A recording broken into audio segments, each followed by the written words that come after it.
क्या बीजेपी ने 2024 के लोकसभा चुनाव की पिच सेट कर दी है? और क्या बीजेपी ने 2024 के लोकसभा चुनाव प्रचार अभियान की शुरुआत भी कर दी है?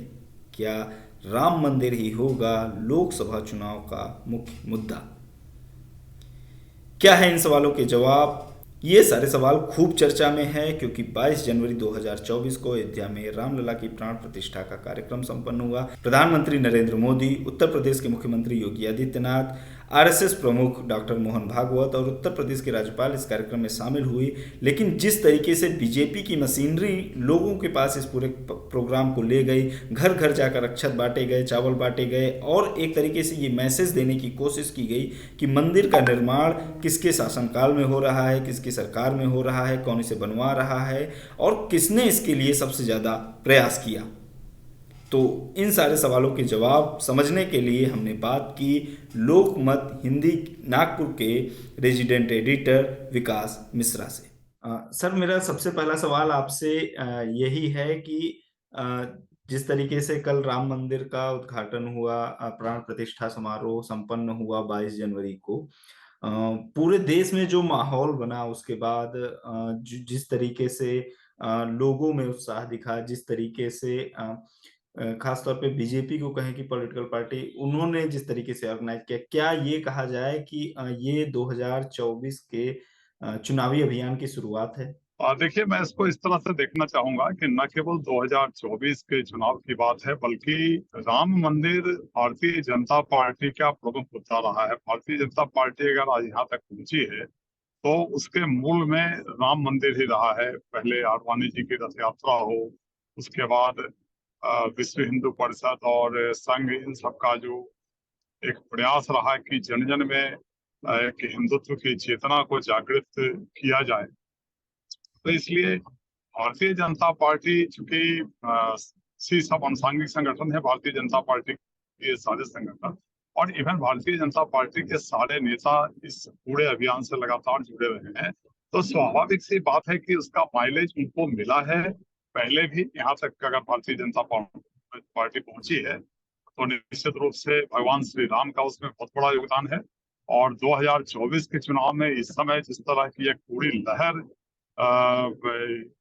जो हिंदुत्व की लहर जिसको आप कहेंगे, जिसको एक राष्ट्रवाद का भी नाम दिया गया है, वो जन जन में है, तो उसका फायदा स्वाभाविक रूप से 2024 में मिल रहा है। और वैसे भी देखिए, 2024 में मेरा जो आकलन है, मेरी जो समझ है, मेरा जो नजरिया है, उसमें कहीं दूसरी पार्टियां जो है वो पासंग में नहीं बैठ, चाहे वो कांग्रेस हो या दूसरी जो अभी इंडिया गठबंधन बना है, ये सब कहीं भारतीय जनता पार्टी के पासक में नहीं है। हम पिछले कई चुनावों से ये देखते आ रहे हैं कि भले ही हमारे यहाँ जो ये लोकतंत्र का स्वरूप है उसमें ये है कि सांसद चुने जाते हैं और उसके बाद वो प्रधानमंत्री चुनते हैं, या विधायक चुने जाते हैं, फिर वो मुख्यमंत्री चुनते चुनते हैं। तो ये सब एक प्रक्रिया कहने के लिए कागजों पे है। हकीकत ये है कि अब सारी पार्टियां एक चेहरा सामने रख के और चुनाव लड़ती हैं। तो मोदी जी का जो चेहरा है वो इस समय इतना सशक्त है और इतना उज्जवल नजर आ रहा है कि उसके सामने और कोई चेहरा है नहीं। जी, तो फायदा मिलना है 2024 में, निश्चित रूप से फायदा मिलना है इसका। जी, सर, आप जिस तरीके से जिक्र कर रहे हैं, जैसे अमेरिका में प्रेसिडेंट का इलेक्शन होता है और वो अ, जी एक एक फेज को देख के पूरे देश में वोटिंग होती है, जबकि हमारे यहाँ अपना जी लोकल लेवल पे अपना जो जी है रिप्रेजेंटेटिव चुनती है जनता। सर, मेरा इस सवाल फिर जी। आपके जवाब से ही जुड़ा हुआ है। तो क्या 2024 का लोकसभा चुनाव जो है उसका प्रमुख मुद्दा जो होगा, उसका जो पिच होगा, वो राम मंदिर ही होगा? देखिए, राम मंदिर को मुद्दा बनाने की जरूरत भारतीय जनता पार्टी को नहीं बनी, जरूरत नहीं पड़ेगी, क्योंकि भारतीय जनता पार्टी बिना कुछ कहे हुए ही राम के भगवान श्री राम के मुद्दे को अपने हाथ में ले चुकी है। तो इसलिए ये मुद्दा जो है ये हर हिंदू के हृदय में बैठ चुका है। तो अब भारतीय जनता पार्टी इसको कहे कि हमने राम मंदिर बनाया, न कहे, उससे कोई फर्क नहीं पड़ता है, क्योंकि जो हिंदुत्व का सारा वोट है वो तो भारतीय जनता पार्टी के पास पहले था ही। लेकिन आने वाले समय में अब कुछ और कहने की जरूरत नहीं पड़ेगी। अब तो आप देखिए, ये जनवरी खत्म हो रहा है, मई में चुनाव होने हैं। मुझे लगता है कि मार्च के किसी फर्स्ट वीक के आसपास में चुनाव की घोषणा भी हो जाएगी, क्योंकि उतना समय तो चाहिए ही। और अभी पूरे अयोध्या में आज देखिए कि मैं सुबह देख रहा था कि वहां पे इतनी भीड़ हो गई है कि राम मंदिर के दर्शन के लिए बंद करना पड़ा है दर्शन। जी अब बिल्कुल। थोड़ी देर बाद दरवाजा खुल गया होगा। जी, राम मंदिर को लेकर जिस तरह से अक्षत पूरे घर घर भारतीय जनता पार्टी के अनुसांगिक संगठनों ने, विश्व हिंदू परिषद ने और इन सब ने, मेरे घर पे ये 2 बार अक्षत आए हैं, यानी कोई घर मिस नहीं हुआ होगा, हर घर में अक्षत पहुंचा होगा। हो बिल्कुल। सकता है कि मुझे तो कई बार ये लगता है कि हो सकता है राम मंदिर का प्रसाद भी पहुंचे आने वाले समय में। जी तो मई आगे तक तो ऐसे भी भगवान श्री राम छाए रहने वाले हैं राम। आगे एक समिति बनाई गई है सर बीजेपी के विधायकों सांसदों की, जो अपने अपने इलाकों से लोगों को अयोध्या दर्शन करवाने के लिए ले जाएगी। तो ये तो स्पष्ट है सर कि अगले जब तक हाँ लोकसभा चुनाव के अनाउंस होंगे तब तक राम मंदिर का मुद्दा जो है वो उसको शांत नहीं होने देगी बीजेपी। उसको किसी न किसी तरीके से उसको जो है नहीं, गौरव गौरव गौरव शांत होने देने की जरूरत नहीं है। ये मुद्दा जो है वो अभी इतना इतना ज्यादा, ये दीप इतना प्रज्वलित है कि इस दीप की रोशनी से पूरा भारतीय जनता पार्टी जो है वो उसका आभा मंडल दमकता रहेगा। तो इसलिए कहीं कुछ करने की जरूरत अब नहीं है। अब सारे विधायक अपने अपने इलाकों से ले जाएंगे, प्रसाद पहुंचेगा। जैसे देखिए, ईंट के लिए गांव गांव से ईंट ले गए थे, तो स्वाभाविक रूप से राम का प्रसाद भी पहुंचेगा, लोगों को दर्शन के लिए ले जाया जाएगा। तो तो सर 2024 में बिल्कुल अ, ये सर मेरा फिर अगला सवाल ये इसी आपके जो जवाब से जुड़ा हुआ है कि जो इतनी तेज लौ जल रही है जी दिए की, इसका अन्य पार्टियां कैसे जी सामना कर जी पाएंगी? क्या होंगे उनके काउंटर रिएक्शंस? जैसे अगर हम अभी कल की बात करें तो ममता बनर्जी ने एक जी सर्वधर्म रैली निकाली जिसमें वो सभी धर्म गुरुओं के साथ चल रही थी।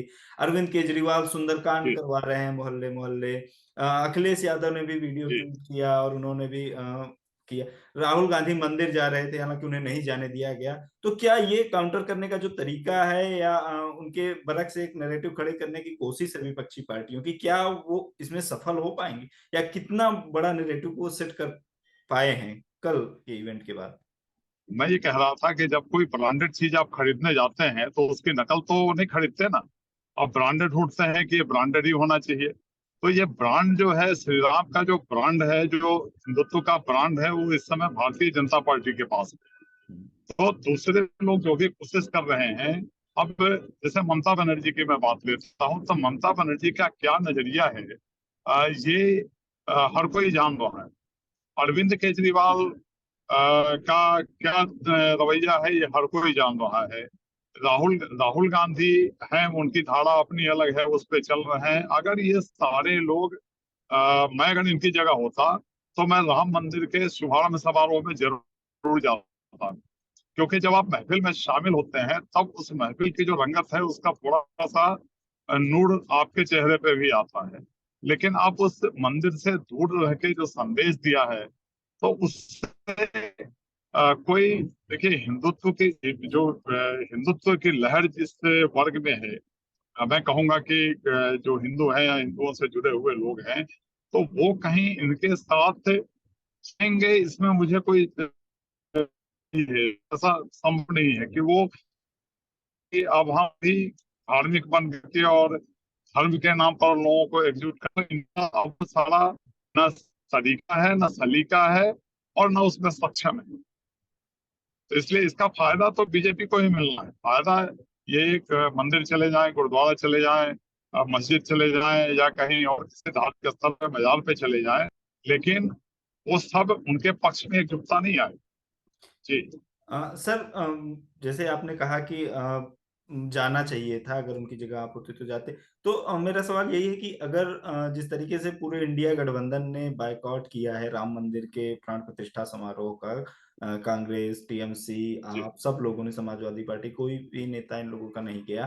तो इससे इस गठबंधन ने क्या खोया है या फिर क्या इन्होंने हासिल किया? क्या लाभ हानि इनको हुआ है इससे, जो इनका ये मुझे फैसला लगता है कि एक छोटा, हाँ, मुझे लगता है कि देखिए, भारतीय राजनीति को अगर आप बहुत गहराई से परखेंगे तो एक 7 से 10% का वोटर ऐसा होता है जो फ्लक्चुएट होता है और वही चुनाव को प्रभावित करता है। अदरवाइज जो भारतीय जनता पार्टी के वोटर हैं वो फिक्स होते हैं, जो कांग्रेस के वोटर हैं वो फिक्स हैं, जो समाजवादी पार्टी के हैं वो फिक्स हैं। वो इधर से उधर, दुनिया इधर से उधर हो जाए, वो इधर उधर से नहीं होते। लेकिन एक 7 से 10% जो वोट बैंक होता है वो मुद्दों पे आधारित बात करता है। वो अगर मोदी जी से नाराज हो गया तो मोदी जी को वोट नहीं देगा, भारतीय जनता पार्टी को वोट नहीं देगा। लेकिन अगर वो भारतीय जनता पार्टी से, मोदी जी से उस दौर में सहमत है तो वो उनको वोट दे देगा। या दूसरी पार्टियों के साथ भी ऐसा ही होता है। तो ये जो 7-8% फ्लक्चुएटिंग वोट है, ये ज्यादातर इसमें जो फ्लक्चुएटिंग वोट है वो हिंदू है।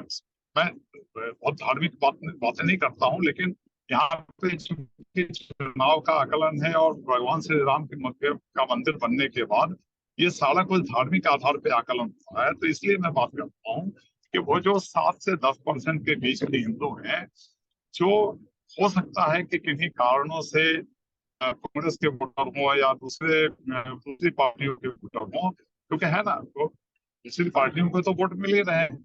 इसका मतलब है कि जो हिंदू है दूसरी पार्टियों को ही वोट दे रहा है। लेकिन उनमें से 10% में से जो कुछ वर्ग है वो इस बात से खफा हुआ होगा कि देखिए ये राम मंदिर के उसमें नहीं गए हैं, तो वो जो वोटर था, जो राहुल गांधी का वोटर होगा या ममता बनर्जी का वोटर होगा, वो वोटर भी भारतीय जनता पार्टी के पक्ष में तब्दील हो जाएगा। ये इंडिया गठबंधन ने बहुत बड़ा घाटा उठाया। ये उन्होंने इसलिए किया है कि वो धर्मनिरपेक्ष कहलाने के नाम पे। देखिए, धर्मनिरपेक्षता जो है ना, एक बड़ा वेग शब्द। धर्मनिरपेक्षता, पंथ निरपेक्षता की आप बात कर सकते हैं, लेकिन धर्म जो है, जो भारतीय जनता पार्टी कहती है या उसके अनुसांगिक संगठन कहते हैं कि हमारे भीतर का आचरण। तो धर्म से डेविएट हो जाना, लोग कहें जरूर, लेकिन कोई भी धर्म से डेविएट नहीं होता है। अगर एक ऐसा व्यक्ति है जो ईश्वर को नहीं मानता है, तो वो भी एक मान्यता से जुड़ा हुआ है कि वो ईश्वर नहीं है। यानी मान्यता आपकी ना हो ऐसा हो ही नहीं सकता। तो हर आदमी कहीं ना कहीं धार्मिक होता है। और यहाँ पे आकर के उस मंदिर के शिलान्यास समारोह में भाग न लेकर के इंडिया गठबंधन के नेताओं ने मेरी नजर में गलती की है। कुछ खोया है, पाया कुछ नहीं। पाया जो उनको मिलना है वो तो ऐसे भी मिले। अगर इसमें शामिल होते तो हो सकता है कि 1-8%, 2% वोट और भी जाते। ये मेरा आकलन। जी। सर, मेरा आखिरी सवाल ये है कि राम मंदिर के सामने विपक्ष के पास मुद्दे क्या हैं? जिस तरीके से वो सवाल उठाते हैं महँगाई का, जिस तरीके से सवाल उठाते हैं बेरोज़गारी का, या एक तरीके का जो सांप्रदायिक सद्भाव बिगड़ने की बात कहते हैं वो, तो क्या ये मुद्दे जी, आपको लगता है कि राम मंदिर के सामने टिक पाएँगे 2024 के चुनाव में? देखिए, एक तो सबसे पहले मैं बात करूंगा सांप्रदायिक सद्भाव की। भारत में कोई भी वर्ग हो, चाहे वो हिंदू हो, चाहे मुस्लिम हो, या जो दूसरे क्रिश्चियन हैं, ईसाई हैं, यहाँ कोई और सिख हैं या जैन धर्मावलंबी हैं, जितने लोग हैं ये सब इतने समझदार हैं कि ये आबो हवा को नहीं बिगाड़ना चाहिए। देखिए, एक छोटा सा वर्ग हमेशा से रहा है और हमेशा रहेगा जो उपद्रव मचाता है। इस पर अगर शासन नियंत्रण रखता है तो कहीं कोई सद्भाव नहीं बिगड़ता है। तो ये मुद्दा तो कोई बहुत महत्वपूर्ण होने वाला नहीं है।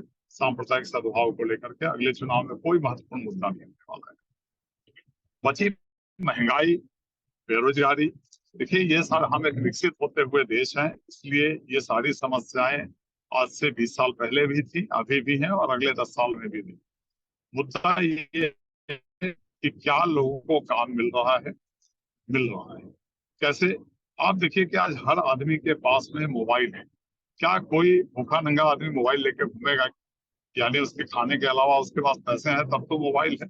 जब हम गरीबी की बात करते हैं तो मुझे याद आता है मेरे बचपन में कि मैं अपने गांव में, बहुत सारे लोग ऐसे हुआ करते थे कि उनके घर में दिन भर में सुबह और शाम में केवल एक वक्त खाना बनता था।